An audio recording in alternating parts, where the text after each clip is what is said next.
তুহিনা বেগমের মৃত্যুর 10 দিন পেরিয়েছে। চৌধুরী বাড়িতে হাহাকার উঠেছে। তাজওয়ার আর অনুজা এমনভাবে চুপ হয়ে গেছে যেন তারা পৃথিবীতেই নেই। অথয়ের সাথেও তাজওয়ার ঠিকঠাক মতো কথা বলে না, প্রায় সারা রাত জেগে বেলকুনিতেই বসে থাকে। অথয় চেয়েও কিছু বলতে পারছে না, কোথাও যেন একটা জড়তা তার মাঝে জেগে বসে আছে। তবে তাজওয়ারকে এমন চুপচাপ দেখতে তার ভালো লাগে না। তারা একসাথে বড় হয়েছে, স্কুল কলেজ ভার্সিটি সব একই ছিল। এত শান্ত তাজওয়ারকে দেখে অথয়ের হাঁসফাঁস লাগছে যেন। ভার্সিটি শুরু হলেও দুজনের কেউই যাচ্ছে না। অথয়ের মনে হলো একটাবার তার তাজওয়ারের সাথে কথা বলা উচিত। এভাবে আর কতদিনই বা যাবে। রোজ রাতে তাজওয়ার বেলকুনিতে বসে থাকে আর অথয় রুম থেকে অসহায়ের মতো চেয়ে থাকে। তুইনা বেগম তার কাছেও কাছের হয়ে গিয়েছিল। এই পরিস্থিতিতে তার নিজেরও বিচ্ছেদের কথা মাথায় আসছে না আর। অথই সব ভেবে দীর্ঘশ্বাস ফেলে উঠে দাঁড়ালো। ফাঁকা ঢোক গেলে বড় নিঃশ্বাস নিয়ে এগোলো বেলকনি থেকে।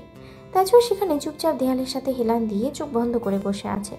অথই নিঃশব্দে তার পাশে বসলো, গলা পরিষ্কার করে ডাকলো, তাজ। তাজ ওর চমকে তাকালো। তাজ, তাকে তার মাও তো ডাকতো। এক মুহূর্তের জন্য তার মনে হয়েছিল মা ডাকছে। সামনে অথয়কে দেখে তার দৃষ্টি স্থির হয়ে গেল। মুখভঙ্গি পরিবর্তন করে তবে শান্ত গলায় শুধালো, তাজও ডাকবে এখন থেকে। আচ্ছা। এরপর দুজনেই আবারও চোখ। তাজওয়ার ভেবেছিল অথই চলে যাবে, তবে সে গেল না। তাজওয়ার আবারও চোখ মেলল, বিরক্তি নিয়ে শুধালো, বসে আছিস কেন, কি সমস্যা?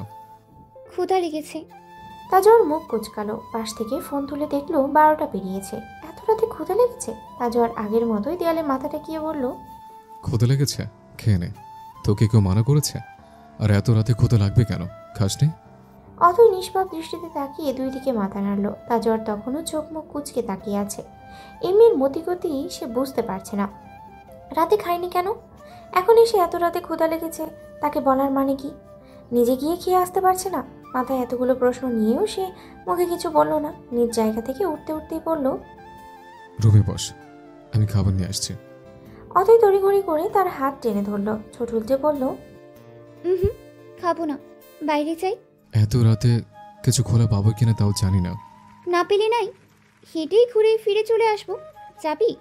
না, বাইরে যাওয়া এখন সেফ না। অথই তাজওয়ারের হাত ছেড়ে দিল। বিরস মুখে বলল, তাহলে এত পাওয়ার দেখিয়ে কী লাভ? তুই সাথে থাকা সত্ত্বেও যদি সেফ না থাকি? তাজওয়ার কতক্ষণ তাকিয়ে রইল বিরক্তি নিয়ে। অথই ততক্ষণে উল্টো ঘরে বসে গেছে। গম্ভীর কণ্ঠে বলল, চল। সত্যি? তাজওয়ার মাথা নাড়ল। অথয়ের পরনে একটা শাড়ি ছিল, সে আর পাল্টালো না। এভাবেই বের হবে। এত রাতে বের হওয়ার আগে তাজওয়ার নিজের গান নিতে বলল না। অথয় বেরিয়ে আসলে দুজনে খুব সাবধানে বাড়ি থেকে বের হলো। এত রাতে তারা বের হচ্ছে তা দেখলে এই নিয়েও ঝামেলা হতে পারে। বাড়ি থেকে বেরিয়ে তাজওয়ার বাইক আনতে গেলে অথয় বলল, আজ আমরা হাঁটি। তাজওয়ার অবাক চোখে তাকালো, তবে মানা করলো না, শুধু অথয়ের হাত শক্ত করে ধরে হাঁটা লাগালো। অথয় হাঁটতে হাঁটতেই কথা তুলল, কতদিন এভাবে উদাস থাকবি? জানি না। অতই ছোট ছোট চোখে তাকালো। খেয়াল করলো তাজওয়ারের চুলগুলো আগের তুলনায় বড় এবং এলোমেলো। খোঁচা খোঁচা দাড়িগুলো বড় হয়েছে, চোখের নিচে কালি জমে গেছে, মুখটাও শুকিয়ে গেছে, চিরচেনা হাসিটাও আর নেই। অতই কেন যেন ভীষণ খারাপ লাগছে। সে ভীষণ নরম হয়ে বলল, তোকে এভাবে ভালো লাগছে না। তাজওয়ার তাকালো না অথয়ের দিকে, সামনে দৃষ্টি রেখেই জবাব দিল, আমার এই জীবন ভালো লাগছে না, কেমন শূন্য পাচ্ছে। আচ্ছা, আম্মু আমার জন্য চলে গেল, ওখানে হয়তো আমি থাকতে পারতাম। শত্রুতা যা ছিল আমার আর বাবার সাথে ছিল, তাহলে আমার আম্মুকে কেন কেড়ে নিল ওরা? শেষ লাইনটা বলতে গিয়ে তার গলা শক্ত শোনালো। অথই রাগটা বেশ বুঝলো, বোঝানোর ভঙ্গিতেই বলল, আন্টির ভাগ্যে হয়তো এটাই ছিল। তুই নিজেকে দোষ দিস না। আর সায়ন্তকেও তো তুই। শেষ করলো না অথই। তাজওয়ারের বাড়ি থেকে কিছুটা দূরেই একটা লেক আছে। ওখানে মানুষজনের আনাগোনা দিনের বেলাতেও তেমন হয় না, তবে পরিবেশটা ভীষণ সুন্দর আর নীরব। ল্যাম্পপোস্টের আলোয় জায়গাটা আরও ভালো লাগলো। অথই না এগিয়ে সেখানেই থামলো। বেশ আবদারে সুরেই বলল, এখানে বসি। তাজওয়ার ঘাড় বাঁকিয়ে দেখলো, মুখের উপরে মানা করে বলল, না, বসা যাবে না, ক্ষুধা লাগছে না, খেয়ে বাসায় ফিরবি, চল। না, আমি এখানেই বসবো। তোর যাওয়ার হলে তুই যা। অথই ততক্ষণে লেকের পাশে চলে গেছে। উপায় না পেয়ে তাজওয়ারও গেল। শান বাঁধানো বসার জায়গায় বসে অথই পা নামালো পানিতে। তাজওয়ার তখনও দাঁড়িয়ে আছে। অথই তার হাত টেনে বলল, দাঁড়িয়ে দাঁড়িয়ে কার মুখ দেখিস? বস এখানে, শান্তি লাগবে। অথই জোরাজোরিতে তাজওয়ার বসলো, পাও পানিতে ভিজিয়ে ফেললো। নাক মুখ কুচকে বেশ ধমকের স্বরেই বলল, যাবি এখান থেকে? আমার কিন্তু মেজাজ গরম হচ্ছে। হচ্ছে হোক, আমার কি। তাজওয়ার বিরক্তি নিয়ে তাকালো, একবার অথৈকে দেখলো আর একবার পানিতে চোবানো নিজের পা দেখলো। অথৈ আনন্দ নিয়ে পানিতে পা ভেজাচ্ছে। অথৈ তাতে মনোযোগ দিয়েই শুধালো, একটা কথা জিজ্ঞেস করব, হুম। সায়ন্তীর উদ্দেশ্য আগে থেকেই জানতি? তাজওয়ার বেশ ব্যঙ্গ করে বলল, ওহো, শান্ত সব বলে দিয়েছে। বাবা, এজন্য প্রেমিকের খুন নিয়ে একটু শব্দ করিস না। অথৈ ডাকলো না একটু, বরং নিজের কাজে মনোযোগ রেখেই সে সামান্য হাসলো। এতে তাজওয়ার আরও অবাক হলো।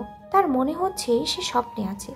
তাকে ঘোরের মাঝে রেখে অথৈ বলল, যদি এসব নাও জানতাম তবুও একটু শব্দ করতাম না। কেন জানিস?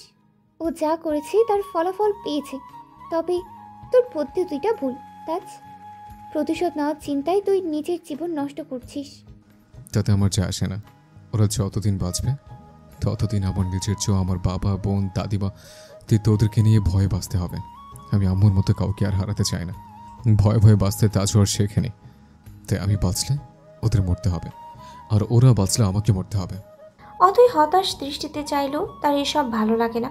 সে ক্লান্ত হয়ে গেছে। তার মনে হয় খুব সাধারণ একটা জীবন পেলে ক্ষতি হতো না, যেখানে না থাকবে শত্রুতা, না থাকতো ক্ষোভ, না থাকতো প্রতিশোধের নেশা, শুধু থাকতো শান্তি, যেখানে তার নিজের পরিবার তাকে ঠকাতো না। তার জ্বর বোধহয় বুঝলো অথৈর মনোভাব। সে শুধু দূরত্ব মিটিয়ে আরও পাশাপাশি বসলো। অথৈ সরে গেল না। কিছুক্ষণ দুজনে নীরব কাটালো। অথৈ আকাশের দিকে তাকিয়ে আঙুল তাক করলো তারার দিকে, বলল, ছোটবেলায় শুনেছিলাম আমাদের থেকে যারা হারিয়ে যায় তারা ওখানে তারা হয়ে থাকে। আন্টিও আছে ধরে নে, তিনি তোকে দেখছেন। কথা বলবি তাজ? তাজওয়ার তাকালো আকাশের দিকে। একটা ঝলমলে তারা তার নজরে আসলো। তার মনে হলো সত্যি তার মা তাকে দেখছে। তার চোখ দুটো মুহূর্তেই ঝাপসা হয়ে আসলো। তাজওয়ার বোধহয় বিড়বিড় করেই ডাকলো বার কয়েক। অথৈ তাকে সময় দিল। কতক্ষণ পর দু হাত দুদিকে ছাড়িয়ে নম্রস্বরেই ডাকলো, তাজ। তাজওয়ার তাকালো। অথৈ ইশারা করতেই তাজওয়ার চাপটে ধরলো তাকে। ঘাড়ে মুখ গুজে ঘুমিয়ে উঠল। অস্ফুট স্বরে আওড়ালো, আমার ভীষণ কষ্ট হচ্ছে অতন্ত্রিতা। আমি এই যন্ত্রণা সহ্য করতে পারছি না। মনে হচ্ছে কি আমাকে জীবন্ত মেরে ফেলেছে। আমি আর পারছি না। আমি বোধহয় মরে যাব। অথৈর ভীষণ মায়া হলো। সে তাজওয়ারের পিঠে হাত বুলিয়ে দিল। মা বাবা আমাদের জীবনের ভীষণ গুরুত্বপূর্ণ একটা অংশ। মাকে হারানোর কথা ভাবলেই আমাদের বুক কাঁপে। আর তাজওয়ার মাকে হারিয়ে বসে আছে ভেবেই অথৈর ভিতরে একটা চিনচিনে অনুভূতি হলো। তাজওয়ারের পিঠে হাত বুলাতে বুলাতেই বলল, তাজওয়ার তাই কাঁদতেও জানে? আমি তো জানতাম সে কাঁদাতেই পছন্দ করে। তাজওয়ার আরো শক্ত করে জড়িয়ে ধরলো। মনে হলো এক্ষুনি অথৈকে বুকের ভেতরটাই ঢুকিয়ে নেবে। অথৈ ব্যথা পাওয়ার ভঙ্গিতেই বলল, চ্যাপ্টে হয়ে যাব তো, একটু আস্তে ধর।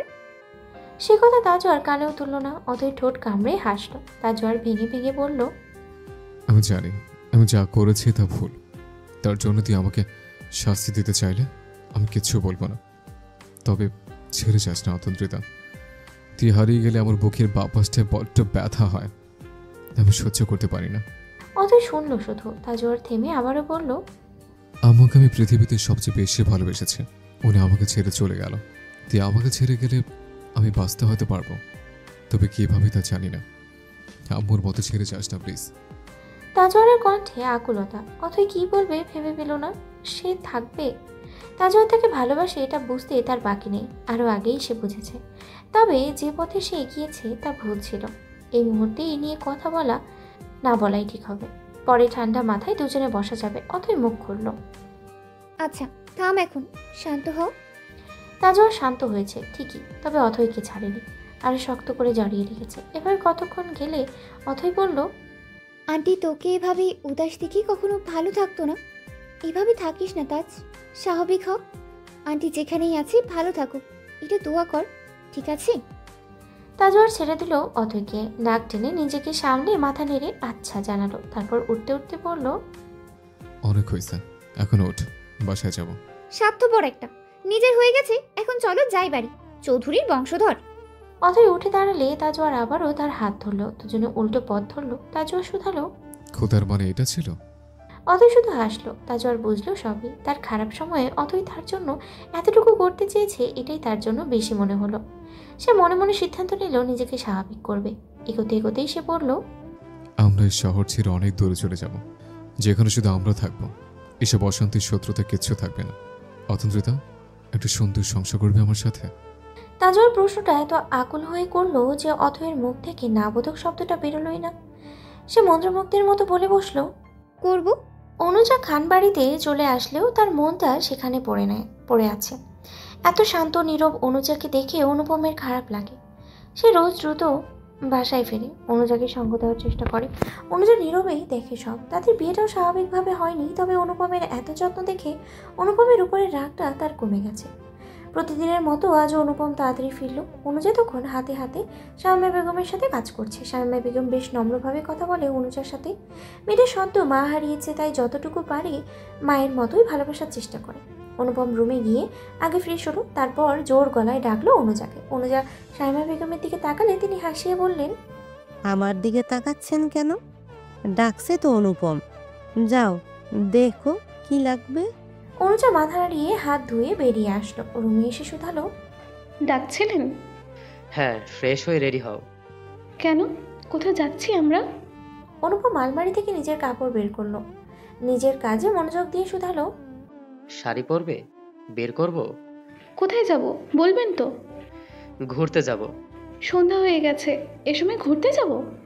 অনুপম মাথা নাড়লো। সে তখনও অনুজার জন্য শাড়ি খুঁজছে। অনুজা এগিয়ে এসে মলিন মুখে জানালো, আমার যেতে ইচ্ছে করছে না। অনুপম তাকালো তার দিকে। একটা গাঢ় খয়েরি রঙের শাড়ি বের করে বিছানার উপরে রাখলো। করুণ মুখে বলল, আমার জন্য গেলে হয় না? প্লিজ। আসলে আজ আমার এক ফ্রেন্ডের বিয়ে, আমাকে যেতেই হবে। ও জানি আমি ম্যারিড, বউ না নিয়ে গেলে কেমন দেখায়। প্লিজ। অনুজা কতক্ষণ থম মেরে বসে রইল। পরে ভাবলো, ভেবে গেল তেমন কি আর হবে। মুখে কোনো কথা না বলে নিজে ওয়াশরুমের দিকে গেল। ফ্রেশ হয়ে এসে বলল, আমি আসলে ওয়াশরুমে শাড়ি পরতে পারি না, একটু বাইরে যাবেন? অনুপমের মুখে হাসি ফুটলো। সে নিজে থেকেই বেরিয়ে গেল রুম থেকে। অনুজা শাড়িটা হাতে নিয়ে কতক্ষণ চেয়ে থাকলো। জীবনে সে যা চেয়েছে তা পায়নি, আর যা পেল তা এমনভাবে পেল যে সে মানতেই পারছে না। জীবন বোধহয় এমনই। অনুজা শাড়ি পরে নিয়ে অনুপমকে ভিতরে আসতে বলল। যতটুকু না সাজলেই নয় ততটুকুই সাজলো সে। দুজনে একসাথে শামিমা বেগমকে বলে বের হলো। তবে গেটে দেখা হলো আশরাফ খানের সাথে। অনুপমের অনুজার সাথে এত মিলে থাকা তার পছন্দ না। চৌধুরী বাড়ির মেয়েকে এত মাথায় করে কেন রাখতে হবে? তবুও ছেলেকে তিনি কিছুই বললেন না। অনুপম নিজেও গাড়ি টেনে চলে গেল। পুরো রাস্তায় অনুজা কথা বলল না। তবে অনেকদিন পর বাসা থেকে বেরিয়ে তার নিজেরও ভালো লাগছিল। বিয়েবাড়িতে যাওয়ার আগে অনুপম গাড়ি থামালো একটা শপিং মলের সামনে। তা দেখে অনুজা শুধালো, এখানে দাঁড়ালেন যে? আসলে গিফট নেওয়া হয়নি, আমি বুঝিও না খুব একটা ওসব। তুমি যদি একটু। অনুপম ইতস্ত করছে দেখে অনুজা নিজেই গাড়ি থেকে নামলো। দুজনে একসাথে শপিং মলের ভিতরে ঢুকলো। অনুজা নিচু স্বরে শুধালো, টাকা এনেছেন তো? ওটা নিয়ে চিন্তা নেই। অনুজা ভাবলো ক্লোজ ফ্রেন্ড যেহেতু তাহলে স্বর্ণের কিছু দেবে। সে অনুযায়ী তারা স্বর্ণের দোকানেই গেল। সেখানে থেকে নিজেদের পছন্দ মতো গিফট নিয়ে তা প্যাকেট করিয়ে বের হলো। গাড়িতে এসে অনুপম অনুজাকে বলল, আচ্ছা 5 মিনিট বসো, আমি এখনই আসছি। যাচ্ছেন কোথায়? আসছি। সে প্রশ্নের জবাব না দিয়ে চলে গেল। অনুজা চুপচাপ গাড়ির ভিতরে বসে থাকলো। ঠিক 10 মিনিট পরেই ছুটতে ছুটতে অনুপম এসে গাড়িতে বসলো। অনুজা পানি এগিয়ে দিয়ে বলল, এত তাড়া নিয়ে কোথায় গেলেন? একটা কাজ ছিল। অনুজা আর কিছু জিজ্ঞেস করল না। বিয়ে বাড়িতে এসে সবার সাথে পরিচয় হতে হতেই অনুজা বিরক্ত হয়ে গেল। তাদের বিয়েটা স্বাভাবিকভাবে না হয় তেমন কাউকেই জানে না, তাই তাকে দেখে সবাই পরিচিত হচ্ছিল। অনুপমের আরও ফ্রেন্ড, তাদের বউ সবাই ছিল। নতুন বর বউয়ের সাথে ছবি তোলা শেষ করে অনুজা নিচু গলায় বলল, বাসায় যাব কখন? ভালো লাগছে না? আসলে সবাই অপরিচিত তো, তাই কেমন যেন লাগছে। আচ্ছা খেয়েই বেরিয়ে যাব, চলো।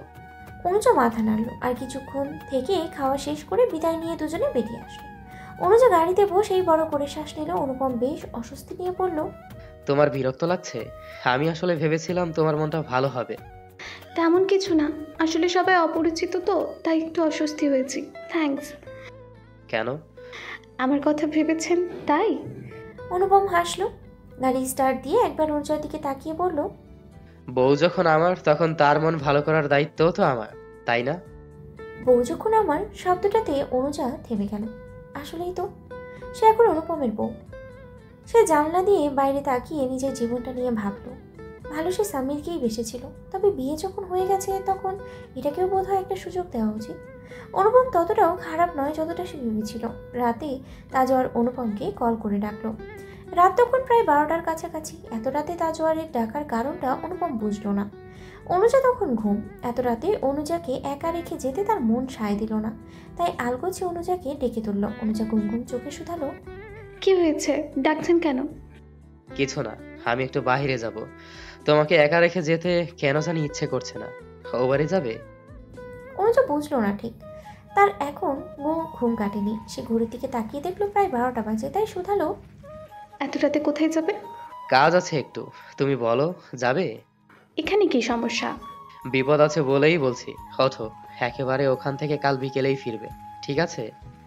অনুজা যদিও অনুপমের কথা বুঝলো না, তবুও সে বারণ করলো না। চুপচাপ উঠে অনুপমের সাথে বেরিয়ে আসলো। এত রাতে অনুপম আর অনুজাকে বেরোতে দেখলেন আশরাফ খান। আন্দাজ করতে পারলেন না ছেলে এত রাতে কোথায় যাচ্ছে, তাই নিজের লোককে কল করে জানিয়ে দিলেন। অনুপম প্রথমে অনুজাকে চৌধুরী বাড়িতে নামিয়ে দিল। যাওয়ার আগে অথয়কে কল করেছিল সে, তাই অথয় লিভিং রুমেই অপেক্ষা করছিল। অনুজাকে বাড়িতে রেখে অনুপম আবার চলে গেল। অনুজা আর অথয় না বুঝে একে অপরের দিকে তাকালো। অথয় বলল, এত রাতে তোমাকে এখানে রেখে গেল, কোনো সমস্যা হয়েছে অনুজা? না ভাবি, হঠাৎ ঘুম থেকে তুলে বলল চলো। ভাইয়া কোথায়? তোমার ভাইয়াও তো বাসায় আসেনি। এই দুটো কোনো ঝামেলা বাঁধাচ্ছে না তো আবার? দুজনেই সামান্য চিন্তায় পড়ে গেল। কেবল কিছুদিন আগে এত বড় দুর্ঘটনা ঘটল, সেই রাগেই তাজওয়ারের মাঝ থেকে এখনো যায়নি। দুজন মিলে আবার নতুন ঝামেলা না পাকালেই হয়।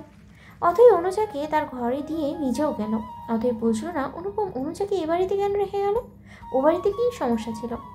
তাজওয়ারের দেওয়া ঠিকানায় পৌঁছে অনুপম দেখল সেখানকার পরিবেশ থমথমে।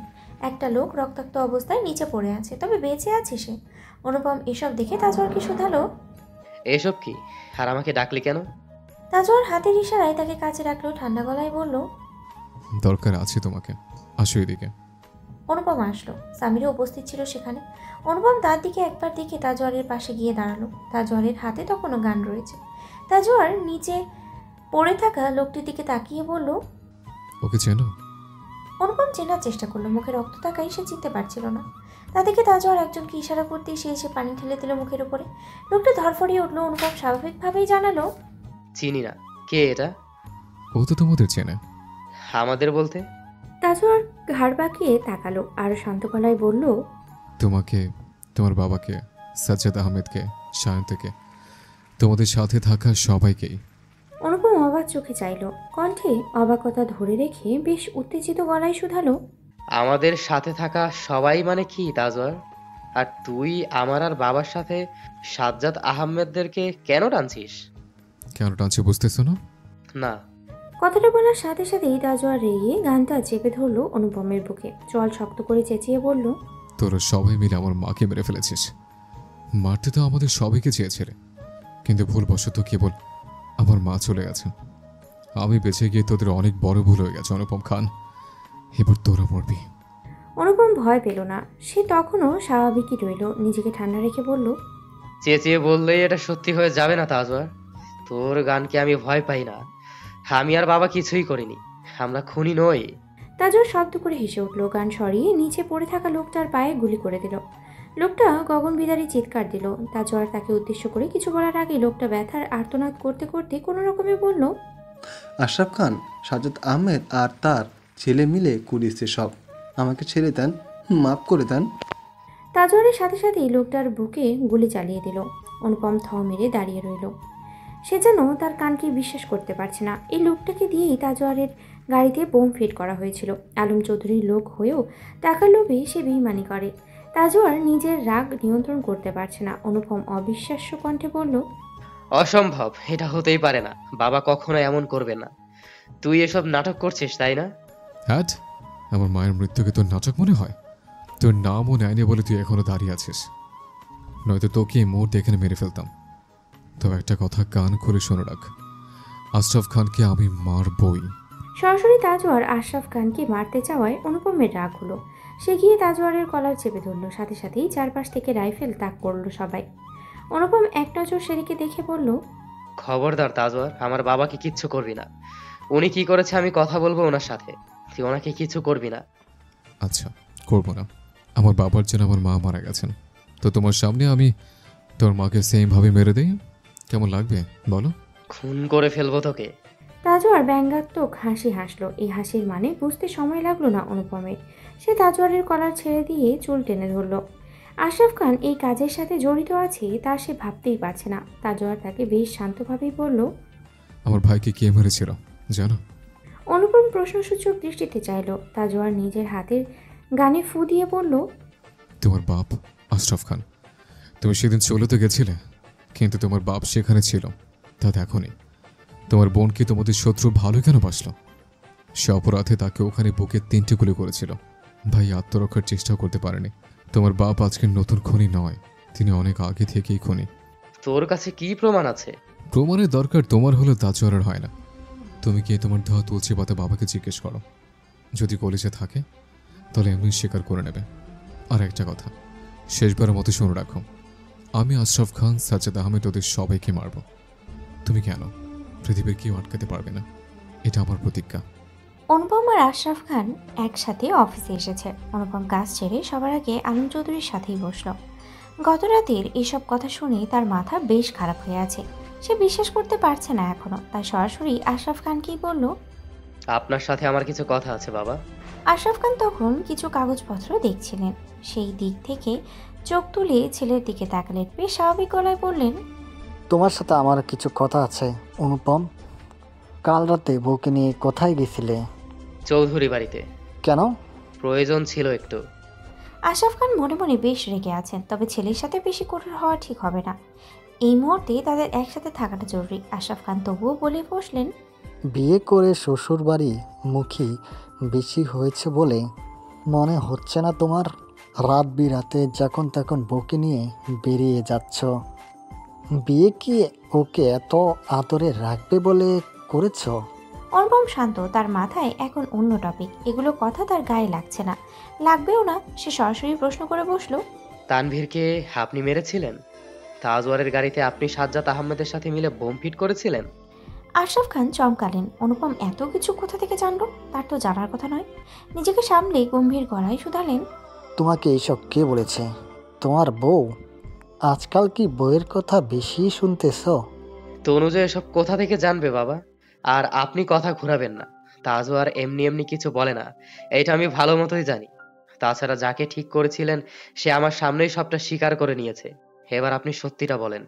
আশরাফ খান বুঝলেন অনুপম সব জেনে গেছে, তাই তিনি আর লুকালেন না, বরং জোর গলাতেই বললেন, তো আমি করেছি এসব? ওই চৌধুরীর ছেলেদের এত সাহস কি করে হয় যে আমার মেয়ের দিকে হাত বাড়ায়? তাই বলে আপনি মেরে ফেলবেন? আপনি সাজ্জাদ আহমেদের সাথে হাত মেলালেন কেমনে? আপনি জানেন সায়ন্ত কি চেয়েছিল? আপনার ওই আদরের মেয়েকে মেরে আপনার উপর শত্রুতা মেটাতে চেয়েছিল। আপনি ওদের সাথেই মিলে গেলেন কিভাবে? আশরাফ খান অবাক চোখেই তাকালেন, বিশ্বাস করলেন না। বললেন, ওদের সাথে মিলে মিথ্যে বলছো তুমি? আমার মিথ্যা বলার কোনো প্রয়োজন নেই। যা আপনি করেছেন তারপর তাজওয়ারের হাত থেকে কিভাবে বাঁচবেন তা ভাবেন। তাজওয়ারকে এত হালকাভাবে নিলেন কিভাবে? ও কতটা পাগলাটে তা এত দিনেও বোঝেননি? সাজ্জাদ আহমেদ কেন, ওর বাপও পারবে আপনাকে বাঁচাতে? আপনার এই শত্রুতায় অন্ধ হওয়ার জন্য তুহিনা আন্টি বিনা দোষে মারা গেলেন। এর দায় কে নেবে? তোমার এত গায়ে লাগছে কেন অনুপম? আর ওরা আমাদের শত্রু, এর থেকে বেশি কি আশা করো তুমি? শত্রু তো অবশ্যই, তবে আমরা খুনি নই। না না, শুধু আমরা খুনি নই, আপনি একা খুনি। অনুপম! অনুপম রাগে ফুঁসছে। সে নিজেও এসব মানতে পারছে না। তাদের জন্য তুহিনা বেগম মারা গেছে, এই ব্যাপারটাও অনুপমের হজম হচ্ছে না। তিনি তো নির্দোষ ছিলেন, তিনি তো এটার প্রাপ্য ছিলেন না। অনুপম নিজের মাথার চুল টেনে ধরল, পায়ের কাছে থাকা চেয়ারে লাথি দিয়ে উল্টো ফিরে বেরোতে নিল। দরজার কাছে থেমে গিয়ে পুনরায় বলল, জিজ্ঞাসা করলেন না চৌধুরী বাড়িতে অনুজাকে নিয়ে যাওয়ার প্রয়োজনটা কি ছিল? শুনুন তাহলে, আমি বিশ্বাস করতে পারিনি আপনাকে। দিনের বেলায় তনুজা সেফ হলেও আমি না থাকাকালীন রাতে যে আপনি আপনার লোক দিয়ে ওকে মেরে ফেলবেন না তার কোনো গ্যারান্টি নেই। আশরাফ খান চেঁচিয়ে উঠলেন। অনুপম পাত্তা না দিয়ে বেরিয়ে গেল। তার ইচ্ছে করলো সব ভেঙে ফেলতে। তাজওয়ার যতটা হিংস্র হয়ে উঠেছে তা কোনো দিক থেকেই ভুল নয়। তুহিনা বেগমের জায়গায় শামিমা বেগম থাকলে অনুপম নিজেও এই কাজটাই করত। সে তার মায়ের খুনিকে কখনোই ছেড়ে দিত না, কিন্তু আশরাফ খান তো তার বাবা চোখের সামনে মরতেও তো কিভাবে দেখবে? অনুপম রাগে দেয়ালে বার কয়েক ঘুষি মারল। দ্বিধাদ্বন্দ্বে তার পাগল হওয়ার অবস্থা। ভার্সিটি শুরু হওয়ায় শামীম, সারা, রেশমা ক্লাস করছে। শামীম ডেকেছে আজ সারাকে। এতদিন তাজওয়ার আর অথয়ের ঝামেলার বেচারা নিজের বিয়ের ডেট পিছিয়েই দিয়েছিল, তবে এখন সিদ্ধান্ত নিয়েছে বিয়ে করে ফেলবে। সারা তার ডাক পেয়ে আসলো ঠিকই, ক্লান্ত গলায় শুধালো, ডেকেছো? স্বামীর মাথা নাড়ল, হাতের জ্ঞানটাই শেষ চুমুক দিয়ে তা ছুঁড়ে ফেললো দূরে। সরাসরি বলল, কাজী অফিসে এখান থেকে যাবা নাকি বাসা থেকে সেজে আসবা? সারা বিস্ফোরিত দৃষ্টিতে তাকালো, সাথে হতাশও হলো। সে ভেবেছিল বিয়ের ভূত মাথা থেকে বোধহয় নেমে গেছে, তবে এখনও স্বামীর জেদ ধরেই বসে আছে দেখে তার হতাশ লাগলো। সে আলগোছে স্বামীরের পাশে বসলো। আজ শরীরটা তার একদমই ভালো নেই। রাত থেকে বেশ জ্বর জ্বর লাগছে। স্বামী ডেকেছে বলে রেশমা আসেনি, দূরে বসে আছে অথয়ের সাথে। সারা একবার আশেপাশে তাকিয়ে বেশ নম্র স্বরেই বলল, এখনো মাথা থেকে ভূত নামেনি? না, নামিনি। পাগলামো কেন করছো সামির? বিয়ে করলে কি সব সমস্যার সমাধান হয়ে যাবে? হ্যাঁ। জেদ করো না সামির। আমাকে বিয়ে করতে তোমার আপত্তি আছে? সারা তাচ্ছিল্য করেই হাসলো, মাথা নামিয়ে মলিন স্বরে বলল, আপত্তি? আমিটাকে আমি তোমার নামে করে দিয়েছি বহু আগে। আমি তোমাকে এভাবে পেতে চাইনি সামির। আমি চেয়েছিলাম হয় তুমি আমাকে প্রচণ্ড ভালোবাসো, নয়তো তুমি আমাকে একদমই ভালোবেসো না, শুধু ভালো থাকো। তুমি আমাকে এখনো একটু ভালোবাসো না তা আমি জানি। তাহলে তোমাকে বিয়ে কিভাবে করি? প্রেমিক হওনি, এতটুকুতে তোমার অবহেলা সর ক্ষমতা আমি রেখেছি, কিন্তু স্বামী হলে অবহেলা সর ক্ষমতা আমি কিভাবে রাখবো? আমি ভীষণ সাধারণ সামির। আমি শুধু ভালোবাসা চাই, একটা আমার মানুষ চাই, কোনো রোবট চাই না। তুমি বর্তমানে রোবটই বটে। সারার কণ্ঠের যে বিষাদ তা বোধহয় স্বামীর ঢের টের পেল। ঘাড় বাঁকিয়ে পলক না ফেলে তাকিয়ে রইল সারার দিকে। সারা তাকালো না, মাথা নত করেই রইল। তার গলা ধরে আসছে, চোখ দুটো ভিজে আসছে। সে স্বামীরকে এইভাবে কখনোই চায়নি। সে যখন চেয়েছিল তখন মেনে নিয়েছিল স্বামীর তার না, অথচ এখন স্বামীর তার হওয়ার সম্ভাবনা থাকলেও সে মেনে নিতে পারছে না। সে তো ভালোবাসা চায়, শুধু নাম দিয়ে সে কী বা করবে? স্বামী কিছু বলতে চাচ্ছিল, তবে সারা তাকে থামিয়ে দিয়ে নিজ থেকেই ফের বলল, বিয়ে শুধু একটা শব্দ না সামির, বিয়ে একটা বন্ধন, একটা দায়িত্ব, এক টুকরো ভালোবাসা। তুমি এখন বিয়ে করতেই পারো, তবে তাতে লাভের লাভ কিছুই হবে না। তুমি তোমার বউকে ভালোবাসতে পারবে না। এতে তোমার কিছু না হলেও তোমার বউ নামক মানুষটার ভেতর ভেঙে গুড়িয়ে যাবে। যে যন্ত্রণা তুমি রোজ পাও সে যন্ত্রণা আমি অলরেডি পেয়েছি। আবারও তোমাকে বিয়ে করে একই যন্ত্রণা কিভাবে সহ্য করি? এই ব্যথা বিষাদের সাথে আমি পরিচিত, কিন্তু বিয়ের পরেরটা আমি সইব কেমন করে? এসব ভাবলেও আমার এখানে প্রচণ্ড ব্যথা হয় সামির, খুব ব্যথা হয়। সারা বুকের বাম পাশটায় হাত রাখলো। সামির চাইলো সেদিকে। সারার কথা একটুও ভুল নেই, তার নিজেরও তো একই যন্ত্রণা, একই বিষাদ আছে। বিয়ে হলেই কি সব ঠিক হয়ে যাবে? সত্যি? তার ভাবনার মাঝেই সারা তার শার্টের হাতার একটা কোণা চেপে ধরলো, বেশ করুণ গলায় বলল, তুমি বললে আমি গোটা পৃথিবীর সাথে লড়ে যাব, তোমার জন্য আমৃত অপেক্ষা করব। শুধু তুমি আমাকে ভালোবাসলে, তার আগে আমি পারবো না সামির। তুমি অনুজা থেকে মুভ অন কখনোই করতে পারবে না। তবে যেদিন তোমার মনে হবে অনুজার প্রতি তোমার মায়া না ফুরালেও অন্য কাউকে তোমার হৃদয়ে ঠাঁই দেওয়ার মতো জায়গা হয়েছে, সেদিন আমাকে বলো। আমি বিনা বাক্যে কোনো প্রশ্ন না করে তোমার হয়ে যাব। সারার ভালোবাসাটুকু এই প্রথম বোধহয় স্বামীর উপলব্ধি করতে পারলো। সে অবাক চোখে চেয়ে রইল। সারা বিষাদ হাসি হেসে উঠে যেতে নিলেই স্বামী শুধালো, যদি কখনো আমার হৃদয়ে ঠাঁই দেওয়ার মতো জায়গা না হয়? তবুও অভিযোগ করব না। যদি অনেকটা সময় লাগে, 1 বছর, 5 বছর, 10 বছর কিংবা তারও বেশি? সারা উঠে দাঁড়ালো, বুক ভরে একটা শ্বাস নিয়ে বলল, অপেক্ষা করব। সন্ধ্যায় তাজওয়ার রুমে এসে দেখলো অথই নেই। তাজওয়ার ডাকলো বার কয়েক। অথই নিচ থেকে একরকমে ছুটেই আসলো। তার গায়ে শাড়ি, আঁচলটা কোমরে গুজে রাখা, ঘেমে নেই একাকার অবস্থা। তাজওয়ার তাকে এই অবস্থায় দেখে বেশ অবাকই হলো। শুধালো, এই অবস্থা কেন তোমার? রান্না করছিলাম। কে? অথই কপাল কুঁচকে তাকালো। এখানে আবার এমন প্রতিক্রিয়া করার কি আছে? কোমর থেকে আঁচল খুলে তো দিয়ে হাত দুটো মুছে নিল সে। ক্লান্ত গলায় বলল, দাদিমা বলেছে আমাকে রান্না করতে। আন্টি থাকতে তো তিনি নিজ হাতে সব করেছেন। এখন এই বাড়ির বউ আমি, তাই সব সামলাতেও আমাকেই হবে। মায়ের কথা আসতেই তাজওয়ার চুপ হয়ে গেল। তা বুঝতে পেরে অথই কথা ঘোরালো, তাড়া দিয়ে বলল, ডেকেছিস কেন তা বল, আমার দেরি হচ্ছে। মেয়েড আন্টি আছে না, উনি সামলে নেবে। তুই বস আগে।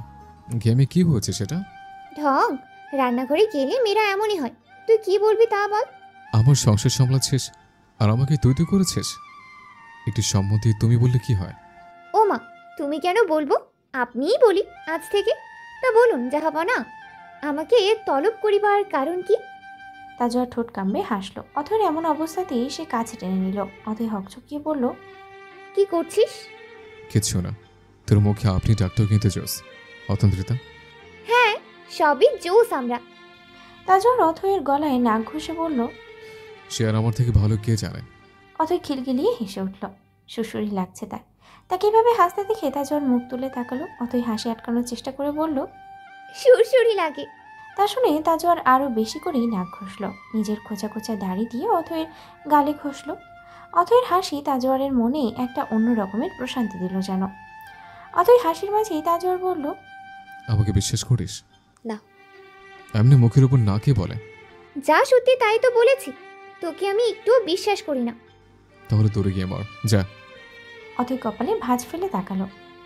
আতপাগল বলে তাজোয়ারকে ধাক্কা দিয়ে সামনে থেকে সরালো। দরজার কাছে যেতেই তার ফোন বেজে উঠল। অথয় ফিরে এসে কল রিসিভ করতে ওপাশ থেকে অনুপম বলল, বাবার মাথায় কেউ গুলি করে দিয়েছে, তুই এখনই বাসায় আয়। অথই স্তব্ধ হয়ে গেল। হাতের ফোনটা মেঝেতেই পড়ে গেল। তাজোয়ার উল্টো ফিরেছিল। তার ঠোঁটের কোণে দেখা গেল কিঞ্চিত হাসি। সে হাসিটুকু ধরে না রেখে অথয়কে শুধালো, কি হয়েছে? বাবা। বলতেই সে জ্ঞান হারিয়ে নিচে পড়ে নিল। তাজোয়ার খপ করে তার হাত টেনে ধরে নিজের দিকে টেনে নিল। ব্যস্ত গলায় ডাকলো, অতন্ত্রিতা। অথয় সারা শব্দ নেই। তাজোয়ার মুখে চাপড় দিল, তবে কোনো লাভ হলো না। চেঁচিয়ে ডাকলো দাদিমাকে। আনোয়ারা বেগম ছুটে আসলেন। তাজোয়ার ভেবে নিল বাবার শোকটা অথয় সামলে উঠতে পারেনি বলেই জ্ঞান হারিয়েছে। অথয়কে বিছানায় শুইয়ে দিয়ে ব্যস্তভাবে তার হাত দুটো মালিশ করতে লাগলো। পাশ থেকে দাদিমা বেশ সন্দিহান গলায় বললেন, আমার কিন্তু মন হইতেছে এই মাইয়া পতি তোরা যাস কই? ও যে আজকেও বমি করছে, আমি নিজে দেখছি। এমনি কেডা জ্ঞান হারায়। অথয়ের জ্ঞান ফেরার পরে দেখে সে অস্থির হয়ে আছে খানবাড়িতে যাওয়ার জন্য। তাজোয়ার তাকে নিয়ে যাবে না। সেও জেদ ধরে বসে আছে, আগে ডাক্তারের কাছে যেতে হবে। একসময় রাগ করে অথয় জোর করে বিছানা থেকে উঠে গেল। নিজের জেদ বজায় রেখেই বলল, তুই না নিয়ে গেলে আমি একাই চলে যাব। ওদিকে আমার বাবার কি অবস্থা আমি কিচ্ছু জানি না। আর তুই আমার সাথে ফাজলামি করছিস। ডক্টরের কাছে যাব কেন আমি? তাজোয়ার গম্ভীর গলায় শুধালো, বমি করিস নি আজ? বমি করেছি তো কি হয়েছে? কার পাকা ধানে মই পড়েছে? তুই থাক, তোর ডক্টর নি। অথয় নিজেই বেরিয়ে যেতে নিলে তাজোয়ার ছুটে আসলো।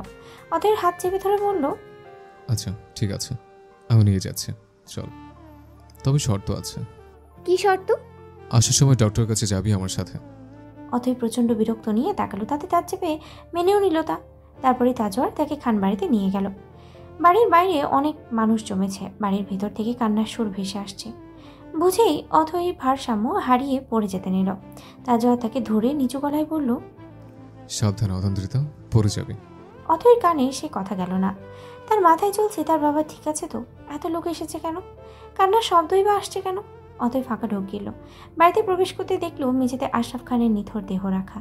অথয়কে তাজোয়ার ছাড়েনি, ধরে রেখেছিল। নয়তো মেঝেতে লুটিয়ে পড়তো সে। অথয়কে কোনো রকমে আশরাফ খানের নিথর দেহের পাশে বসিয়ে দিল। শাম্মা বেগম বুক চাপড়ে কাঁদছেন। তাকে অনুজা সামলাচ্ছে। অনুপম সেইখানেই আছে। তাজোয়ার একবার তার দিকে তাকালো। অনুপমও দেখলো তাকে, তবে কেউ কারোর সাথে কথা বলল না। অনুপম জানে এই কাজটা তাজোয়ারের, কিন্তু সে বলবে কি? তুহিনা বেগমের প্রাণের সাথেও তো আশরাফ খান, সাজ্জাদ আহমেদ খেলেছে। অনুপম জানে না তার কি করা উচিত। শামা বেগম অথয়কে ধরে আশরাফ খানের দিকে দেখিয়ে কাঁদতে কাঁদতে বললেন, দেখ মা, তোর বাবা কথা বলছে না। ওরা বলছে তোর বাবা আর নেই। ওই ঠিক, তোর বাবাকে কথা বলতে বল, বল না।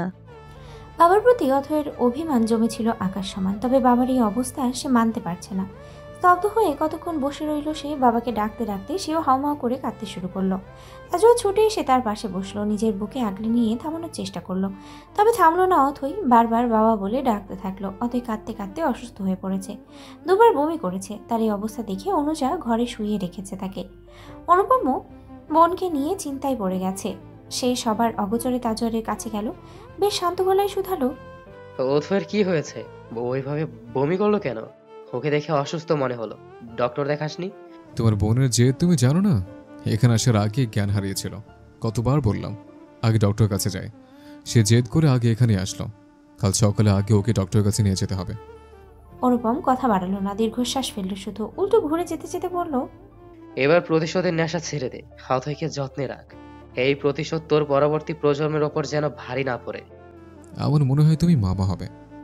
অনুপম থমকে দাঁড়ালো, তবে কয়েক সেকেন্ড দাঁড়িয়েই চলে গেল। তাজওয়ার হাসলো, তার মনে কেন যেন বলছে সে সত্যিই বাবা হবে। এমন মনে হওয়ার কারণ কি? বমি তো এমনিও হতে পারে, তবে তার সিক্স সেন্স বলছে সে বাবা হবে। দেখাই যাক কি হয়। আশরাফ খানের দাফন সম্পন্ন হয়েছে। সারা, সামির, রেশমা সবাই এসেছিল। ফেরার সময় স্বামী সারাকে পৌঁছে দিতে চাইলো। প্রথমে মানা করলেও পরে আর মানা করলো না সারা। গাড়িতে বসতেই স্বামীর ইতস্ত গলায় সারাকে শুধালো, ঠিক আছো? আমি তো ঠিক আছি, তুমি ঠিক আছো? স্বামীর মাথা নাড়লো। সারা এক পলক তার দিকে তাকিয়ে দৃষ্টি ফিরিয়ে বাইরে তাকালো। দুজনের কেউই জানে না তাদের কি বলা উচিত। কথা না পেয়ে দুজনেই নিশ্চুপ থাকলো। পুরো পথ পাড়ি দিল দুজনে চুপচাপ। সারার বাড়ির সামনে গাড়ি দাঁড়ালে সারা সিট বেল্ট খুলতে খুলতে পড়ল, সাবধানে যেও, আসছি। সারা, একটা কথা ছিল। সারা নামলো না গাড়ি থেকে। প্রশ্নসূচক দৃষ্টিতেই তাকালো। স্বামীর বড় করে শ্বাস টেনে হাত বাড়ালো, ঠোঁট প্রসারিত করে বলল, পুরোপুরি বন্ধু তো আমরা হতেই পারি। সারা নিজেও হেসে হাত মেলালো। তাদের মাঝে বন্ধুত্বটা আসলেই ছিল না। বন্ধুর শত্রুকে শত্রু ধরে নিয়ে তারা এতদিন ছিল। এখন যদি সম্পর্কটা একটা নাম পায় তাতে ক্ষতি কি? সারা হেসে হাত বাড়িয়ে নিয়ে বলল, যাক, অন্তত একটা নাম তো পেলাম। যদি তোমার কাছে 1 বছর চাই, তুমি দেবে? সামিরের মুখে হঠাৎই কথা বোধ হয় সারা আশা করেনি, তাই অবাক চোখেই চাইল। প্রশ্নটা সে বুঝতেও পারেনি বোধ হয়, তাই প্রশ্ন করলো, মানে? 1 বছর আমার জন্য অপেক্ষা করতে পারবে? সারা বুঝলো এবার। সে হেসে সামিরের গালে হাত রাখলো, চোখে চোখ রেখে বলল, তুমি বললে আমি মৃত্যুর আগ পর্যন্ত অপেক্ষা করব। একটা বছর তো কেবল সংখ্যার খেলা। সামির পলক না ফেলেই তাকালো। সারা বিদায় নিয়ে চলে গেল। সামির সেদিকেই যেয়ে ভাবলো, সারা কি সত্যিই তাকে এতটা ভালোবাসে? তার জন্য পারবে এতটা অপেক্ষা করতে? সামিরের ভেতর থেকে দীর্ঘশ্বাস বেরিয়ে আসলো কেবল। তার মাথা জুড়ে এখনো অনুজার বাস। সে নিজের ভালোবাসা পায়নি, তাই সারা না হয় তারটা পাক। কেউ তো অন্তত নিজের ভালোবাসা মানুষকে পেয়ে সুখী হোক। তাজওয়ার জোর করে অথৈকে ডক্টরের কাছে নিয়ে গেছে। ডক্টর সব শুনে তাকে কিছু টেস্ট দিয়েছে। ডক্টরের প্রশ্নে অথৈ মনেও একটা ভয় ঢুকে গেছে, এবং তার ভয়কে সত্যি প্রমাণ করে দিয়ে ডক্টর জানালো অথৈ প্রেগনেন্ট। 7 সপ্তাহ চলছে। একথা শুনেই অথৈয়ের হাত চলে গেল তার পিঠে। সে থম মেরে কতক্ষণ বসেই রইল। তাজওয়ার বাবা হবে জেনে খুশিতে তার হসপিটাল মাথায় তোলার মতো অবস্থা। ডক্টর কিছু উপদেশ আর প্রেসক্রিপশন দিল। তাজওয়ার সব কিছু কথা ভীষণ মনোযোগ দিয়ে শুনল। পুরো সময় অথৈ কোনো শব্দ করেনি। তাজওয়ারের এত উৎসাহ তার হজম হচ্ছে না। তার উপরে কেবল গতকাল আশরাফ খান মারা গেছেন।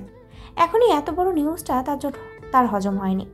তবে মনের মাঝে একটা অদ্ভুত অনুভূতি হচ্ছে। হসপিটাল থেকে বের হওয়ার সময় তাজওয়ার খুব সাবধানে অথৈকে নিয়ে বের হলো। গাড়িতে বসিয়ে দিয়ে খুব সাবধানে আস্তে গাড়ি চালালো। তা দেখে অথৈ বিরস মুখে বলল, দুনিয়ায় আমি একা প্রেগনেন্ট হইনি তাজ। এত আস্তে গাড়ি চললে হাজার বাড়ি পৌঁছাতেই পারবো না। না পারলে নাই, গাড়ির স্পিড বাড়ানো যাবে না। বাচ্চার জন্য এত সাবধান হচ্ছিস? তাজওয়ার জবাব দিল না। তার নীরবতাই যে তার জবাব তা বুঝতে দেরি হলো না অথৈয়ের। কিছুক্ষণ চুপ থেকে অথৈ আমতা আমতা করে বলল, এত দ্রুত এসব কিভাবে হলো? আমরা নিজেরাই তো এখনো ঠিক হইনি, এর মাঝে বাবু আসাটা ঠিক হবে? তাজওয়ার চট করে ঘাড় বাঁকিয়ে তাকালো। অথৈয়ের কথায় অর্থ বুঝতে পেরে শুধু গম্ভীর গলায় বলল, আমার বাচ্চাকে নিয়ে একটা উল্টাপাল্টা চিন্তা করলে তোর মুখের 12টা বাজিয়ে দেব। আমরা ওর দায়িত্ব নেওয়ার জন্য প্রস্তুত হয়তো নই, তবে ও আস্তে আস্তে আমরা প্রস্তুত হয়ে যাব। সর্বোচ্চ চেষ্টা করব। অথৈ নিজেও বাচ্চাটাকে না আনার কথাই ভাবেনি, শুধু ভেবেছে এত দ্রুত কি ঠিক হলো। এটা ভাবার কারণ অবশ্য তাজওয়ার নিজেই, তাদের সম্পর্কের জটিলতা। এটাও বোধহয় তাজওয়ার বুঝলো। চৌধুরী বাড়ির সামনে গাড়ি থামলে অথৈ বিরক্তি নিয়ে বলল, আমি ওই বাড়িতে 2 দিন থাকবো না। এগুলো বাড়াবাড়ি না তাজ? আপাতত এখানে থাক, তুই একটু সুস্থ হলে নিয়ে যাব, পাক্কা প্রমিস। অথৈ গাল ফুলালো। তার বিরক্ত লাগছে এখন। তাজওয়ার নিজেই তাকে গাড়ি থেকে নামালো।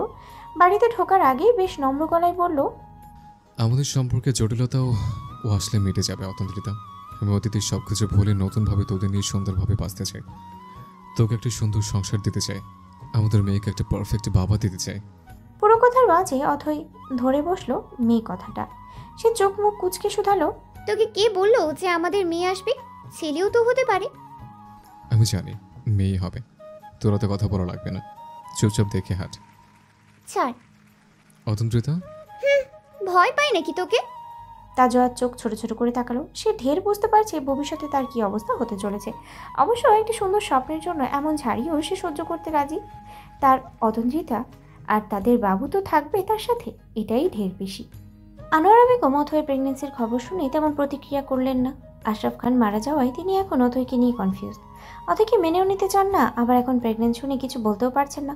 তবে এই খবর পেয়ে আলম চৌধুরী ছেলেকে ডেকে পাঠালেন। তুহিনা বেগম মারা যাওয়ার পর তিনি কথা আরও কম বলেন, বাসায় তেমন আর থাকেন না, সারাদিন অফিসেই পড়ে থাকেন। তাজওয়ার তাই তার রুমে এসে বলল, ডেকেছিলেন বাবা? আলম চৌধুরী গম্ভীর গলায় বললেন, হ্যাঁ, কি শুরু করেছো তুমি? ওই মেয়েকে সংসার করার জন্য বিয়ে করেছিলে, এসব কি? তাজওয়ারের ঠান্ডা গলায় জবাব, বিয়ে কেন করছি তা কি আমি কখনো আপনাকে বলেছি বাবা? মানুষ বিয়ে কেন করে? সংসার করার জন্যই করে। আমিও তাই করেছি। দাদা হচ্ছেন, এই খুশিতে আপনার উচিত ছোটোখাটো আয়োজন করে ফেলা। সেসব বাদ দিয়ে এখনও অতন্ত্রিতাকে নিয়ে ভাবছেন? আপনার যদি আমার স্ত্রীকে নিয়ে সমস্যা হয় তাহলে আবার বলে দিন, আমি চলে যাচ্ছি ওকে নিয়ে। গতবার আম্মুর জন্যই ফিরে আসতে হয়েছে। আলম চৌধুরীর কপালে ভাঁজ পড়ল, তবে মুখে আর কিছু বললেন না। ছেলেকে তিনি বাড়ি ছাড়া করতে চান না, তবে ওই মেয়েকে এই সংসারে রাখতেও তার মন সায় দেয় না। বাবার মতো বিষ দাগ যে তার নেই তার নিশ্চয়তা কি? তাজওয়ার ঘর থেকে বের হতে হতেই বলল, মিষ্টি আনান, কদিন পর দাদা হয়ে যাবেন, তখন এসব আর মাথায় থাকবে না। আলম চৌধুরী এ কথার পিঠেও কথা বললেন না। তিনি খুশি নন, এতে অবশ্য তাজওয়ারের কিছু যায় আসে না। সে খুশি, বাবা হলে কেই বা না খুশি হয়। তাজওয়ারের বয়সের তুলনায় তাড়াতাড়ি বাবা হলেও তার মাথায় এখন একটাই খুশি। তার মনে যেন কেউ বারবার বলছে, তুই বাবা হচ্ছিস। ইস, কি সুন্দর অনুভূতি! ভাবতেই তাজওয়ারের ঠোঁটের কোণে হাসি ফুটে উঠল। নিজেদের ঘরে এসে দেখলো অথই নেই। তাজওয়ার উকি দিল বেলকনিতে, সেখানেই অথই দাঁড়িয়ে আছে। তাজওয়ার গিয়ে পেছন থেকে তাকে জড়িয়ে ধরল। অথই প্রথমে চমকালেও পরে নিজেকে সামলে নিল। নিজেকে ছাড়ানোর চেষ্টা করে বলল, ছাড় তো, গরম লাগে। তাজওয়ার ছাড়ল না, উল্টো তার দিকে ফিরিয়ে নিয়ে বলল, আমি ধরলেই গরম লাগে? হ্যাঁ, লাগে। তাজওয়ার পাত্তাই দিল না সে কথা। একটা হাতে অথয়ের পেটের উপরে রেখে নিজের হাঁটু মুড়িয়ে নিচে বসলো, কান রাখলো পেটে। গাথালু, ওর এখনো কিছুই হয়নি। চুপ থাক। অথই আপন মনেই হাসলো। তাজওয়ার কতক্ষণ পেটে মাথা রেখে থাকলো তা জানা নেই। তার বেশ শান্তি লাগলো, মনে হলো একটা হার্টবিট করছে, একটা প্রাণ বেড়ে উঠছে সেখানে। তার ভাবনার মাঝেই অথই বলল, তাজ, একটা কথা বলি। তাজওয়ারের মন সম্পূর্ণ বাচ্চার দিকে, তা বুঝে অথয়ের ইতস্ত গলায় বলল, আমরা এখনো সংসারটাই করে উঠতে পারিনি, নিজেদেরকেই সামলাতে শিখিনি, দায়িত্বও তো ঠিকঠাক কেউ নিতেই শিখিনি। এই সময় বাচ্চাটা কি ঠিক হচ্ছে? আমরা ওর খেয়াল রাখতে পারবো তো? এখন তো আন্টিও নেই। তাজওয়ার কপাল কুঁচকে মাথা তুলে তাকালো। অথয় থেকে সরে গিয়ে গম্ভীর গলায় বলল, তাহলে কি করতে বলেছিস? অথয় চুপ থাকলো। সে নিজেও জানে না সে কি করতে বলছে। এই প্রাণটা পৃথিবীতে আসুক তা সেও চায়, কিন্তু তাদের নিজেদের নিয়ে সে বেশ সন্দিহান। আদৌ কি এই প্রাণটার খেয়াল দুজনে রাখতে পারবে তো? অথয় যখন নিজ ভাবনায় মশগুল, তখন তাজওয়ার শক্ত গলায় বলল, তোর যদি আমার বাচ্চাকে নিয়ে সমস্যা হয় তাহলে জন্মের পর আমার কাছে রেখে চলে যাস। ওর বাবা ওকে একা ঠিকই বড় করে নেবে। কথাটা কানে আসতেই অথই দু পা এগিয়ে তাজওয়ারের গলার টেনে ধরল। পা উঁচিয়ে দাঁতে দাঁত চেপে বলল, তোর বাচ্চা কি রে? ও আমারও অংশ। পেটে রাখবো আমি, জন্ম দেবো আমি, আর জন্মের পর তুমি একা ওকে রাখবে? এত সব কই পাও? আমার বাচ্চাকে আমার থেকে আলাদা করতে চাইলে তোকে খুন করে ফেলবো। তাজওয়ার অথয়ের কোমর চেপে ধরল, নাক এগিয়ে অথয়ের নাকে ঘষে বলল, আমারও না, তোরও না, ও আমাদের। ঠিক আছে? ঠিক আছে। তাজওয়ার হেসে উঠল শব্দ করে। অথই তাজওয়ারের গলা জড়িয়েছিল, সেভাবেই শুধালো, একটা সত্যি কথা বলবি? কি? আব্বুকে তুই মেরেছিস? তাজওয়ারের সহজ জবাব, আমি কেন মারবো? তোর বাপ আমার শ্বশুর, নিজের শ্বশুরকে কেউ মারে, তা আবার মাথায় গুলি করে? আমি বাবা এতও খারাপ না। অথই তাকালো তাজওয়ারের চোখের দিকে, চোখে চোখ রেখেই বলল, আমি কিন্তু আমার বাবার খুনির সাথে থাকবো না তাজ। সেম কথা তো আমিও বলতে পারি। অতন্ত্রিতা, তোর বাপ সাজ্জাদ আহমদের সাথে হাত মিলিয়ে আমাদের সবাইকে মারতে চেয়েছিল। বিনা দোষে আমার আম্মু মারা গেছে। আমার আম্মুর খুনির মেয়ের সাথে আমি কেন থাকবো? তাহলে ছেড়ে দে। এটাই পারবে না তাজওয়ার তাইফ। পৃথিবীর সব ছেড়ে দিলে অতন্ত্রিতাকে ছাড়া তার পক্ষে সম্ভব নয়। অদয় চুপ করে গেল। তাজওয়ার তাকে কতটুকু ভালোবাসে তা বুঝতে তার বাকি নেই। শত্রুতা থেকে এতটা ভালোবাসা কবে হয়েছে তাদের মাঝে জানা নেই অথয়ের। তাজওয়ার অথৈকে টেনে কাগজের উপরে বসিয়ে দিল। বরাবরের মতোই তাজওয়ারের গিটার সেখানেই ছিল, হাতে তুলে নিয়ে টুংটাং সুর তুলল সে। গোটা পৃথিবীতে খুঁজো আমার মতো কে তোমারে এত ভালোবাসে। তার গান শুনে অতই ঠোঁট কামড়ে হাসলো। নিজ থেকেই পরের লাইন গাইল সে। এই মনের ঘরে এসো, এই বুকেরই বাপাশেতে তোমার নামই জপে। একটু আড়াল হয়ে যেন মনের খোরাক জাগে, তোমার সঙ্গ পেলে যেন দেহ শিউরে ওঠে। এই গাছ ছুঁয়ে বলো ছিঁড়ে যাবে না কখনো, তোমার মতো কি আছে বলো। এ গাছ ছুঁয়ে বলো ছেড়ে যাবে না কখনো, তোমার মতো কে আছে বলো। এ গাছ ছুঁয়ে বলো ছেড়ে যাবে না কখনো, তোমার মতো কে আছে বলো। অতই তাজওয়ারের দিকে তাকিয়ে তখনও হাসছে। তাজওয়ার পাশে গিটার রেখে অতয়ের হাত ধরল, ঘাড় কাত করে মোহনীয় গলায় বলল, ছেড়ে যাব না কখনো। এই লাইনটা বোধ হয় তাজওয়ারের জন্যই তৈরি। অথই বোঝে, যাই ঘটে যাক, তাজওয়ার কখনো অথইকে ছেড়ে যাবে না। তবে অথই, সে যদি যায়? তার মনের প্রশ্নটা বোধ হয় তাজওয়ার টের পেল, তাই সহসাই বলে দিল, ছেড়ে যেতে দেব না কখনো। আশরাফ খান মারা যাওয়ায় খান বাড়িতে নিস্তব্ধ হয়ে গেছে। যত যাই হোক, আশরাফ খান অনুপমের বাবা ছিল। তাজওয়ারের প্রতি তার ক্ষোভ থাকা উচিত, তবে অনুপমের মাথায় বারবার তুহিনা বেগমের কথাই আসছে। তিনি তো বিনা দোষেই মারা গেছেন। এসব ভেবেই অনুপমের পাগল পাগল লাগছে। শাম্মা বেগম দরজা বন্ধ করে বসে আছেন। অনুজা কতবার ডেকেছে, তবুও তিনি দরজা খোলেননি। হতাশ হয়ে অনুজা নিজেদের ঘরে ফিরে গেল। অনুপম তখন বেলকনিতে এলোমেলো ভঙ্গিতে বসে আছে। অনুজা এসে তাকে ডাকলো, এখানে কি করছেন? রুমে আসেন, খাবেন না একটুও? ক্ষুধা নেই, তুমি খেয়ে নাও। অনুজা অনুপমের পাশে বসলো, নিচু গলায় বলল, আন্টিও খাইনি, আপনিও খাবেন না? আর আমি স্বার্থপরের মতো কিভাবে খাই? খেলে কেউ স্বার্থপর হয় না অনুজা, খেয়ে নাও। তাহলে আপনিও চলুন। অনুপম কিছু বলল না, হুট করে ঘাড় বাঁকিয়ে তার দিকে তাকালো, আবদার করে বসলো, তোমার কোলে একটু মাথা রাখি। হ্যাঁ। অনুপম চট করে গুটি মেরে অনুজার কোলে শুয়ে পড়ল। অনুজার শরীরে যেন ঠান্ডা স্রোত বয়ে গেল। একই ছাদের নিচে থাকলেও দুজনের দূরত্ব থেকেছে। এই দূরত্ব অবশ্য অনুপমই টেনেছিল। জোর করে বিয়ে করলেও জোর করে স্বামীর অধিকার সে নেয়নি। সে শুধু চেয়েছিল অনুযায়ী বাড়িতে থাকুক, অথই তাহলে নিরাপদ থাকবে, এটুকুই। অনুজা এতক্ষণ থম মেরে বসে রইল। অনুপম তার কোলে মাথা গুছিয়ে রেখে বলল, তুমি আমার কাছে মুক্তি চাও অনুজা? অনুজা আরো থমকালো। সত্যি এটাই ছিল, সে মুক্তি চায়। তবে এই মুহূর্তে তার গলা থেকে হ্যাঁ শব্দটা বেরোলো না। অনুপম চোখ তুলে তাকালো, অসহায় কণ্ঠে আওড়ালো, তোমাকে মুক্তি দিলে আমি হারিয়ে যাব। আমি একটু স্বার্থপর হলে কি তুমি খুব বেশি কষ্ট পাবে? অনুজা এই পর্যায়েও চুপই থাকলো। অনুপম ফের বলল, আমার সাথে কি থাকা যায় না অনুজা? ভালো না হয় নাই বাসলে অভ্যাস হিসেবেও কি থাকা যায় না? এই বিয়েকে নিয়ে কি একবারও ভাবা যায় না? অনুজা কাঁপা কাঁপা হাতে অনুপমের মাথায় হাত রাখলো, শুধু বলল, শুয়ে থাকুন। অনুপম চোখ বন্ধ করে নিল, দু হাতে অনুজার কোমর জড়িয়ে ধরল। অনুজা জিভ দিয়ে ঠোঁট ভিজিয়ে নিল। অনুপম জানে না অনুজার জবাব, অনুজা নিজেও জানে না তার জবাব। সায়ন্ত মারা যাওয়ার পর থেকেই সাজ্জাদ আহমেদ ক্ষেপে আছেন। তিনি প্ল্যান করে রেখেছেন চৌধুরী বাড়িকে ধ্বংস করে দেওয়ার। নিজেদের গোপন গোডাউনে বসেই তিনি তার সঙ্গীদের সাথে প্ল্যান করছেন। আজ রাতেই নিজেদের প্ল্যানকে বাস্তবে রূপ দেবেন।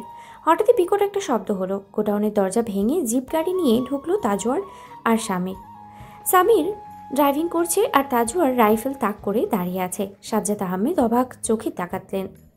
তাজওয়ারের গাড়ির পিছে শো শো করে আরও কয়েকটা গাড়ি ঢুকলো। সাজ্জাদ আহমেদের লোকেরা গান তাক করলো। তাজওয়ার কুটিল হাসি হেসে বলল, এত সহজে তাজওয়ারকে মারা গেলে তুই আর আগেই সফল হয়ে যেতে। এখনো মরে নেই মানে আমার হলে কই মাছের যান। এত সহজে মরব না। আজ আমার সন্তানের সুন্দর ভবিষ্যতের জন্য তোর মরা উচিত। Sorry but not sorry. Sajjad Ahmed. কথা শেষ করে এক সেকেন্ডও সময় দিল না, পরপর গুলি করলো সাজ্জাদ আহমেদের বুকে। তবে সাজ্জাদ আহমেদও গুলি করেছিলেন। সেই গুলি এসে লেগেছে তাজওয়ারের কাঁধ বরাবর। সাজ্জাদ আহমেদের বুকটা ঝাঁঝরা হয়ে গেলেও তাজওয়ার পড়ে গেল গাড়ির মাঝেই। সামি দ্রুত তাকে আগলে নিল। দুপক্ষ থেকেই গোলাগুলি শুরু হয়ে গেল। তাজওয়ারের গ্যাংয়ের একজনের হাত ছুঁয়ে গুলি চলে গেলেও সাজ্জাদ আহমেদের সব লোকই মারা গেল। সামির তাজওয়ারকে নিয়ে গাড়ি ঘুরিয়ে ছুটল হসপিটালের দিকে। বাকিরাও তাই করলো। গোডাউনের মাঝেই পড়ে রইল সাজ্জাদ আহমেদের লাশ। তাজওয়ার জোরে জোরে শ্বাস ফেলছে। সামির ব্যস্ত কণ্ঠে বলল, কিচ্ছু হবে না, একটু সহ্য করো। সামির সর্বোচ্চ স্পিডে গাড়ি চালালো। যতটা দ্রুত চালালে চোখের পলকের সময় চলে যায়, সেই ঠিক ততটাই দ্রুত চালানোর বোধ হয়। তাজওয়ার হেসে ভাঙা স্বরে বলল, তুই পাশে থাকলে আমার কিচ্ছু হবে না, জানি আমি। তুই চোখ খুলে রাখ, জ্ঞান হারাবি না তাজওয়ার। তাজওয়ার চাইলো চোখ মেলে তাকাতে বা রাখতে। রক্ত গড়িয়ে তার পুরো বুক যেন মেখে গেল। তাজওয়ার এক হাতে শক্ত করে জায়গাটা চেপে ধরে রইল। সামির হসপিটালের সামনে এসে চিৎকার করে ডাকলো সবাইকে। নেতার ছেলে হওয়ায় খুব সহজেই ঝামেলা ছাড়াই তাজওয়ারকে ভর্তি করানো হলো। বাকিদেরও তাই। সামিরের হাতে রক্ত লেগে আছে। সাজ্জাদ আহমেদকে সুযোগ দেওয়াই ঠিক হয়নি। গিয়ে সরাসরি ওকে গুলি করে মেরে ফেলা উচিত ছিল। সামির রক্তমাখা হাতেই নিজের চুল টেনে ধরল। বুকটা ভারী হয়ে আসছে। তাজওয়ার তার সবচেয়ে কাছের বন্ধু। তাজওয়ারের আগে আর পরে এই গ্যাং ছাড়া তার আর কোনো বন্ধু হয়ে ওঠেনি। সামির কাঁপা কাঁপা হাতে ফোন বের করে অথয়কে কল দিল। অথয় সেই সময় রান্না করেছিল। তার সব কাজ শেষ করতে হয় না, তবে আনোয়ারা বেগমের কথা অনুযায়ী তার থাকতে হয়। মাছের গন্ধে সে দুবার বমি করায় ক্লান্ত হয়ে যাওয়ায় আনোয়ারা বেগম তাকে ধমকে রুমে পাঠিয়ে দিয়েছেন। মাত্রই চোখ বন্ধ করে শুয়েছিল সে। সামিরের কল থেকে ক্লান্ত ভঙ্গিতেই কল তুলে ক্লান্ত গলায় বলল, বলো। সামির কতক্ষণ চুপ থাকলো। কি বলবে সে, কিভাবে বলবে? ভয়ে, জড়তায়, আতঙ্কে কোনো রকমে অস্পষ্টভাবে বলল, একটু হসপিটাল আসতে পারবে? অতএব ভ্রু কুচকে গেল। তবে সামিরের কণ্ঠ শুনে কিছু একটা আন্দাজ করে সে সতর্ক হলো। উঠে বসে বেশ সন্দিহান গলায় শুধালো, তাজওয়ারের কিছু হয়েছে? সামির জানে অথই প্রেগনেন্ট। এই সময় ওকে এটা বলাতেও তার গলা কাঁপছে, তাই মিথ্যেই বলল সে। তাজওয়ারে কি হবে? কিছু হয় নাই, আসলে সারার একটু সমস্যা হয়েছে। তুমি পারবে আসতে? অথয়ের কথাটা বিশ্বাস হলো না, তবুও বসা থেকে উঠতে উঠতেই বলল, কোন হসপিটাল? সামির জানিয়ে দিল লোকেশন। তারপর কল করলো সারাকে। সবটা খুলে বলল সে। সারা সাথে সাথেই রওনা হলো।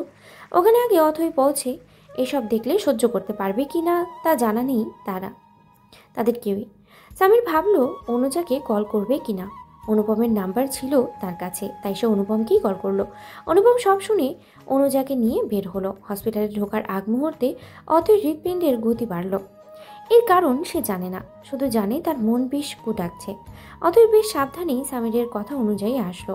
দোতলায় আসতেই ওটির সামনে সামির, সারা, রেশমা, অনুপম, অনুজা সবাইকে দেখলো সে। রীতিমতো থতমত খেলো সে।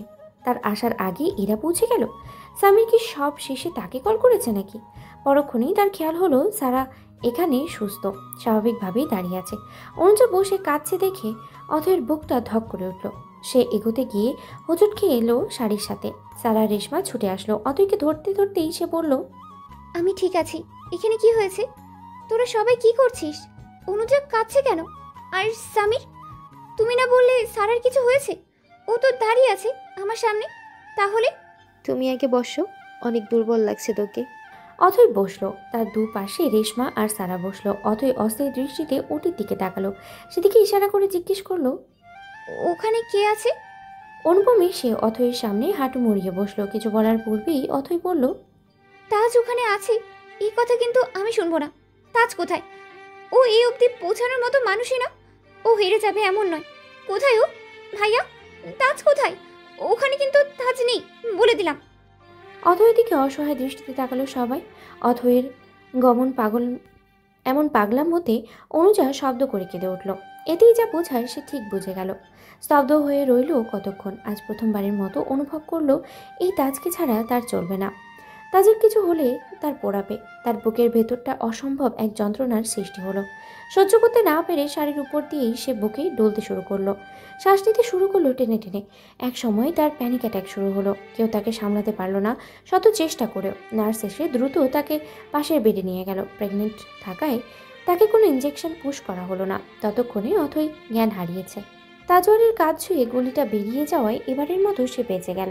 জ্ঞান ফেরানো পর্যন্ত অথয়ের পাগলামি দেখে সবাই অবাকই হলো। তাজওয়ারের যখন জ্ঞান ফিরল তখন সে পাশে অথয়কেই পেল। বোধহয় সে প্রত্যাশাই করেছিল এটা, তাই তার ঠোঁটের কোণে হাসি দেখা গেল। অথয় ফোলা চোখে খ্যাক করে উঠল, কেলাচ্ছিস কেন? কি অবস্থা করেছিস নিজে? এখন আবার দাঁত বের করে হাসছিস? লজ্জা লাগে না? তাজওয়ার ঠোঁট কামড়ে হাসলো। মামারটা সামান্য উঁচু করতে চাইলে অথয় চোখ রাঙিয়ে তাকালো। তাজওয়ার তা দিকে হাত ঠিকঠাকভাবে রেখেই বলল, তুই কাঁদছিস কেন? আমার মন চেয়েছে তাই, তোর কি? আমারই তো সব। আমাকে তো ভালোবাসিস না, তাহলে হারানোর ভয় পাস কেন? অথই তারা জবাব দিতে চেয়েও পারল না, তার গলা এখনো ভারী হয়ে আছে। ইচ্ছেই করলো না তার কথা বলতে। তাজওয়ার জানে উত্তর। অথই ভালো ঠিকই বাসে তাকে, এতদিন অনুভব করতে পারেনি, তবে আজ ঠিকই পারল। মানুষ হারাতে গিয়েই বোধ হয় জীবনের মূল্যবান জিনিসগুলোর মূল্য বুঝতে পারে। অথই অভিমানে চোখ নামিয়ে নিল, রাগী গলায় বলল, তুই এসব ছাড়বি নাকি আমি আমার বাচ্চাটাকে নিয়ে চলে যাব তোর থেকে দূরে? কোনটা? প্রথমত আমি ছেড়ে দিলাম এসব, দ্বিতীয়ত তুই আমাকে ছাড়তে পারবি? এ প্রশ্নের জবাবও অথই দিল না। তাজওয়ার তখনও ঠোঁট কামড়ে হাসছে, তা দেখে অথই তার ঠোঁটের উপরে থাপ্পড় দিল। তাজওয়ার শব্দ করে হাসতে গিয়ে ব্যথা পেল। অথই ব্যস্ত হয়ে আওড়ালো, ব্যথা পেলি? কোথায়? ডক্টর ডাকবো? ডক্টর? 2-3 বার সে ডেকেও ফেলল। তাজওয়ার থামালো তাকে। বাহির থেকে সামিরা ছুটে আসলো। তা দেখে তাজওয়ারের কপাল চাপড়ানোর দশা। বউদার এতদিন পালাই পালাই করছে, এখন যখন ভালোবাসছে তখন এত বেশি ভালোবাসতে চাইছে যে সে নিতেই পারছে না। কাঁদো কাঁদো দৃষ্টিতে তাকালো সে। অনুজা এসে তাজওয়ারের হাত ধরে কাঁদতে শুরু করলো। সামিরের পাশেই সারা দাঁড়ালো। সামির তাকালো না অনুজার দিকে। সারা শক্ত করে ধরলো সামিরের হাত। সামির তাকাতেই সারা ইশারা করলো। সামির শুধু ঠোঁট এলিয়ে হাসলো। সবাই আবার বেরিয়ে যাওয়ার পরও অথই গেল না। তাজওয়ারের ঘুমের দরকার। যতক্ষণ না তাজওয়ার ঘুমালো ততক্ষণ অথই তার শিওরেই বসে রইল। নড়ল না একটু। মেয়েটা তো আর একা নয়, তার ভেতরেও তো বেড়ে উঠছে একটা প্রাণ। নিজেরও যে যত্ন নিতে হবে, ভুলে যায় নাকি? অথয়ের মতো অনুযাও কাঁদতে কাঁদতে চোখ ফুলিয়ে ফেলেছে। ভাইয়ের সাথে কথা বলার পর তার খানিকটা শান্তি অনুভব হচ্ছে। তাকে নিয়ে অনুপম হসপিটালের বাইরে আসলো। সামিরা সারা করিডোরেই বসে রইল। অনুজা পেছনে তাকিয়ে দেখলো সামিরের হাতটা সারা শক্ত করে ধরে আছে। এই দৃশ্য তার ঠোঁটের কোণে হাসি ফোটালো। যাক, কেউ তো আছে সামিরের, কেউ তো তার পাশেই শক্ত খুঁটির মতো আছে, হাতটা ধরে আছে। অস্থির শ্বাস ফেলে অনুপমের সাথে বেরিয়ে এসে টং দোকানে দাঁড়ালো। অনুপম পানির বোতল এনে এগিয়ে দিল অনুজার দিকে। অনুজা তা নিয়ে চোখে মুখে পানি দিল। অনুপম বেশ নম্র গলায় শুধালো, ঠিক লাগছে? অনুজা মাথা নাড়ল। চোখ দুটো বন্ধ হয়ে আসতে চাইল তার। পানির বোতল থেকে খানিকটা পানি খেয়ে তা আবার অনুপমের দিকে এগিয়ে দিয়ে বলল, মাথাটা ব্যথা করছে, ঘুমাতে ইচ্ছে করছে খুব। বাসায় যাবে? ভাইয়াকে ছেড়ে যাবো না। অনুপমা জোর করলো না। 2টো চায়ের অর্ডার দিয়েছিল সে। চা নিয়ে একটা অনুজার হাতে দিয়ে আরেকটা নিজে নিল। দুজনে এতক্ষণ চুপ থাকলো। অনুজা চায়ে শেষ চুমুক দিয়ে বলল, আপনি আমাকে সেদিন জিজ্ঞাসা করেছিলেন আপনার সাথে থাকা যায় কি না। ভেবে দেখলাম আপনি মানুষটা খারাপ হলেও ততটা খারাপ নন। আমিও পাষাণ নই, মনে অনেক মায়া, তাই আপনার সাথে থাকতে চাচ্ছি। আর আম্মু বলতো বিয়ে একটা পবিত্র বন্ধন, এখানে জড়িয়ে গেলে তা পালন করা উচিত। তাই বিয়েটাকে দিলাম একটা সুযোগ। এটাই প্রথম এবং শেষ সুযোগ। পুরোপুরি নেভাতে পারবেন তো আপনি? অনুপম এত অবাক হলো যে সে কথা বলতেই ভুলে গেল। তার অবস্থা দেখে অনুজা ঠোঁট চেপে হাসলো। অনুপম একবার ভাবলো সামির আর সারাকে একসাথে দেখেই কি সিদ্ধান্ত নিল অনুজা, পরে পস্তাবে না তো?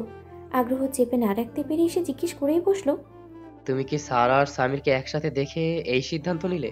পরে পস্তাবে না তো? অনুজা রেগে তাকালো। চায়ের কাপটা ঠাস করে অনুপমের হাতে ধরিয়ে দিয়ে হাঁটা লাগলো। অনুপমা কোনো মতে টাকা দিয়ে ছুটলো তার পিছে। অনুজা গোমরা মুখে বলল, বলদ লোক। আমার মধ্যে একটা অপরাধবোধ ছিল, তা কিছুটা হলেও কমে গেছে, তাই এই সিদ্ধান্ত নিয়েছি। পস্তাবো কেন? প্রথম স্টেপেই ফেল। একদম পিছু পিছু আসবেন না। তাকে আর অনুপম শোনে, সে ঠিকই ছুটলো পিছু পিছু। তার আর অনুজার সংসারটাও এবার হবে সুন্দর একটা সংসার। তাজওয়ার আর অথয়ের জীবনের অসমবেলা যেভাবে কেটে গিয়েছিল ঠিক সেভাবেই তাদেরটাও কেটে গেল। শুরু হলো নতুন কিছুর। কেটেছে বেশ অনেকগুলো দিন। অথয়ের প্রেগনেন্সি 9 মাস চলছে। এর মাঝে অথই লাস্ট সেমিস্টার গ্যাপ দিয়েছে। প্রেগনেন্সির সময়ে যে মুড সুইং তা বেশ ভালোভাবেই অথই তাজওয়ারকে দেখিয়ে দিয়েছে। তাজওয়ারও বেশ দায়িত্ববান স্বামীর মতো সেগুলো সহ্য করে নিয়েছে। রাত বিরাতে এটা ওটা খেতে চাওয়া, কখনো কখনো ঘুমাতে না পারলে তাজওয়ারকেও টেনে বসিয়ে দিত। তাজওয়ারও বসে থাকতো তার সাথে। আজও অথয়ের চোখে ঘুম নেই। তাজওয়ার তখনও তার মাথায় হাত রেখেই ঘুমাচ্ছে। তাজওয়ারের এত ভালো ঘুম অথয়ের হজম হলো না। সে এক ধাক্কা দিল তাজওয়ারকে। তাজওয়ার ধরফরিয়ে উঠল। মস্তিষ্ক কিছুক্ষণের জন্য ব্ল্যাঙ্ক হয়ে গেল। নিজের মাথা 2 বার ঝাঁকাতেই অথই বলল, এখনো দুনিয়াতেই আছেন তাজ সাহেব? আপনার ছানাপোনারা পিঠে লাথি দিতে ব্যস্ত। থামান তাদের প্লিজ, আমি একটু ঘুমাতে চাই। তাজওয়ার করুণ দৃষ্টিতে তাকালো। সে হাত রাখলো অথয়ের পেটে। এখানে তাদের একটা নয়, দুজন বাস করছে। এটা ভাবতেই তাজওয়ারের সব কিছু সুখ সুখ লাগে।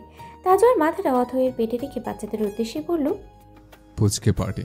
তোমরা আম্মুকে জ্বালাচ্ছ কেন? আম্মু একটু ঘুমাক, তোমরা একটু ঘুমাও। যেমন বাপ তেমন ছানাপোনা, একটাও শান্তিতে বাঁচতে দিল না।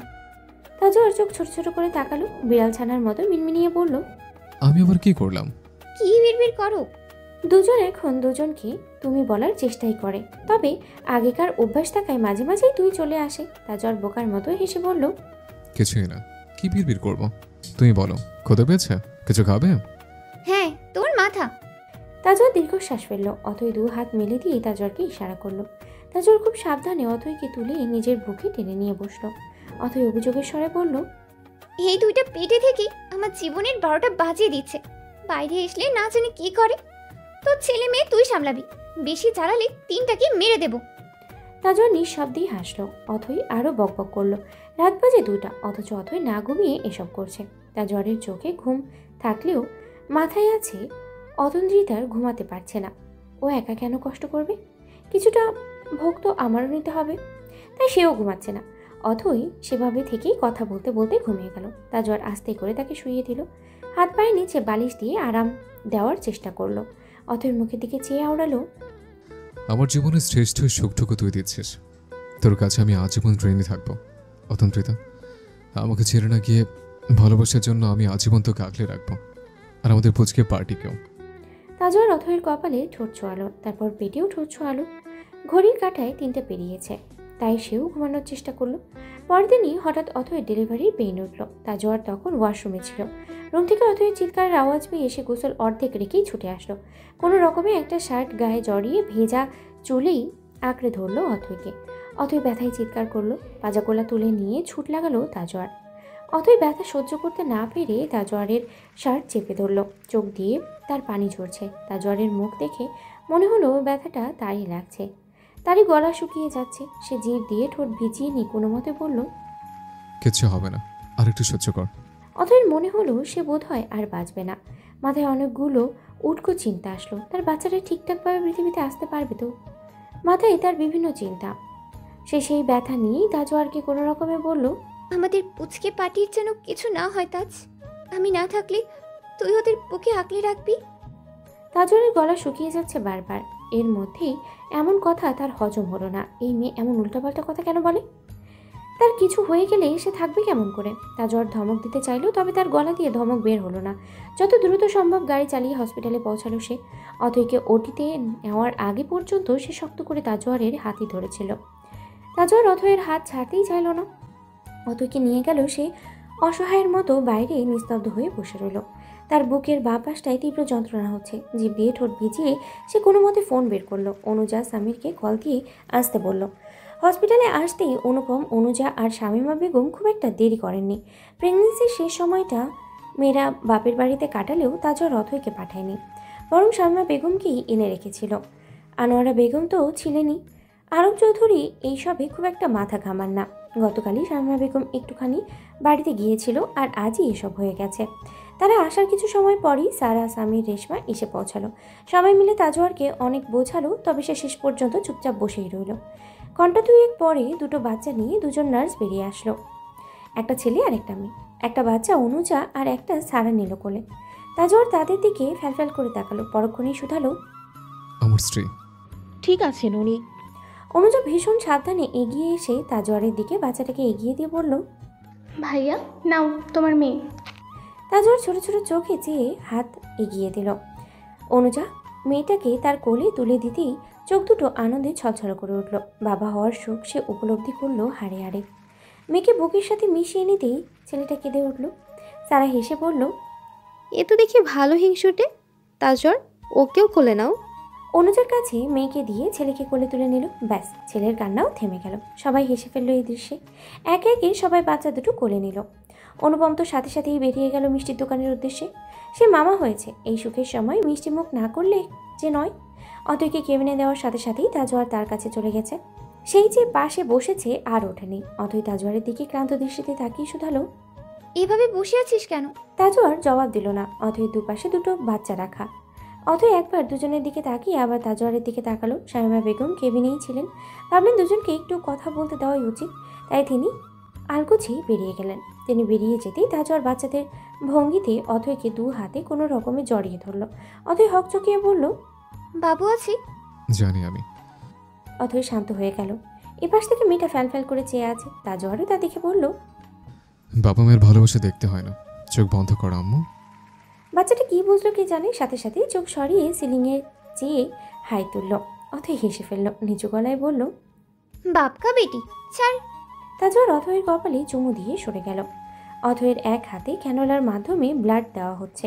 তাজওয়ারের ফ্যাকাশে মুখ দেখে অথয় চোখ মুখ কুচকালো, শুধালো, মুখ এমন করে রেখেছিস কেন?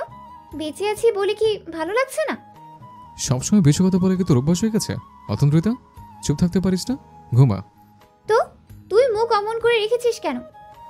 এক মুহূর্তের জন্য প্রাণটা কেড়ে নিয়েছিলে, আর এখন এটা জিজ্ঞেস করছিস?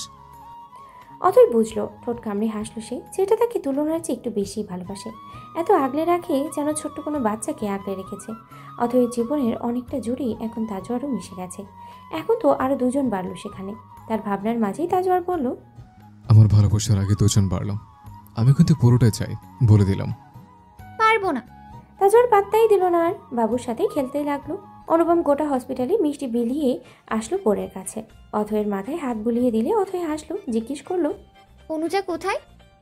অনুপম একে একে দুটো বাচ্চাকেই কোলে তুলে আদর করে দিল। কেবিনে সামি, সারা, রেশমা, অনুজা, শামিমা বেগম আসলেন। রেশমাই সেই পাশের এক্সট্রা বেডে বসে বলল, অথই তো আমাদের খালামণি হওয়ার সুযোগ করে দিল। তা সারা আপু, আপনারা কবে সেই সুযোগ দিচ্ছেন?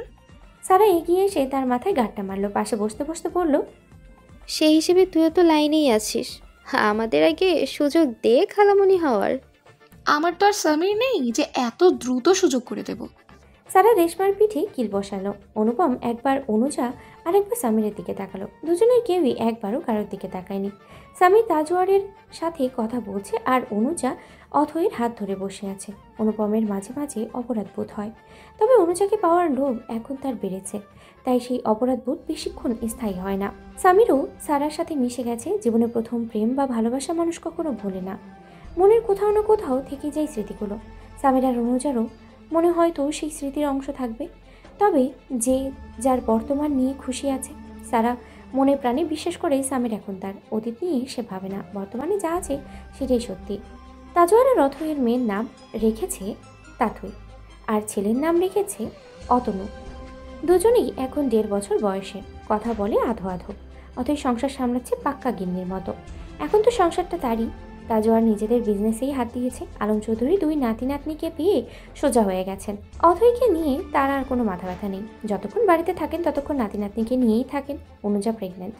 সামিরা সারাও বিয়ে করেছে, রেশমাও বিয়ে হয়ে গেছে। অথই রাতে রান্না করতে ব্যস্ত। ওদিকে তাথই আর অতনু লিভিং রুমে মাতিয়ে রেখেছে। দুজনেই চেঁচামেচিতে থাকা যাচ্ছে না। আলম চৌধুরী দুজনকে কিছু না বলে নিজেও হাসছেন তাদের সাথে। তাজওয়ার এসে সোফায় বসতে বসতেই দুটোকেই কাছে ডাকলো। দুজন আদো গলায় বাব্বা বলে ছুটে আসলো।